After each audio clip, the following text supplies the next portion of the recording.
आश्वस्त करू इच्छितो, कोणतीही शंका मनात ठेवू नका. जी जी आश्वासनं आम्ही दिलेली आहेत, ज्या ज्या योजना आम्ही सुरू केलेल्या आहेत, एकही योजना आम्ही बंद होऊ देणार नाही. ज्या लाडक्या बहिणींनी महायुतीवर प्रेम दाखवलं, हे अधिवेशन संपल्याबरोबर डिसेंबर महिन्याचा हप्ता त्यांच्या खात्यामध्ये आम्ही टाकतो आणि काहीच बदल नाही. नाना, मी या ठिकाणी स्पष्ट करू इच्छितो, कुठलेही नवीन निकष नाहीत. आता तर सगळ्यांनाच टाकतो, पण ऍपरंटली असं लक्षात येत आहे की काहींनी 4-4 खाती उघडलेली आहेत. तर जसं समाजामध्ये चांगल्या प्रवृत्ती असतात, त्याच्या काही वाईट प्रवृत्ती असतात. एखादी योजना जर चुकीच्या पद्धतीने कोणी वापरत असेल तर जनतेचा पैसा आहे, तुमची आमची सगळ्यांची जबाबदारी आहे की तो योग्य प्रकारे गेला पाहिजे. आता मागच्या काळात आम्हाला लक्षात आलं, माणसानेच 9 खाती काढली. आता त्याला लाडकी बहीण म्हणायचं कसं?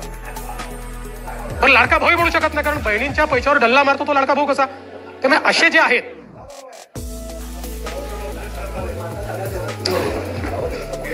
त्यामुळे शेतकऱ्यांच्या संदर्भात आम्ही दिलेली आश्वासनं असतील, युवांच्या संदर्भात दिलेली आश्वासनं असतील, ज्येष्ठांच्या संदर्भात दिलेली आश्वासनं असतील, समाजातल्या वंचितांच्या संदर्भात दिलेली आश्वासनं असतील, ही सर्व आश्वासनं या ठिकाणी आम्ही पूर्ण करणारच आहोत. आमचे मित्र भास्करराव या ठिकाणी नाही,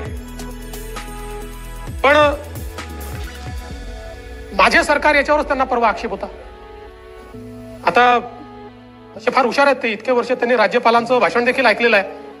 कदाचित शाळेत असताना नागरिक शास्त्राला दांडी मारत असतील ते, पण शासन जे चालतं ते मुख्यमंत्र्याच्या नावाने चालत नाही, शासन राज्यपालाच्या नावाने चालतं आणि म्हणून ते माझं सरकार असतं.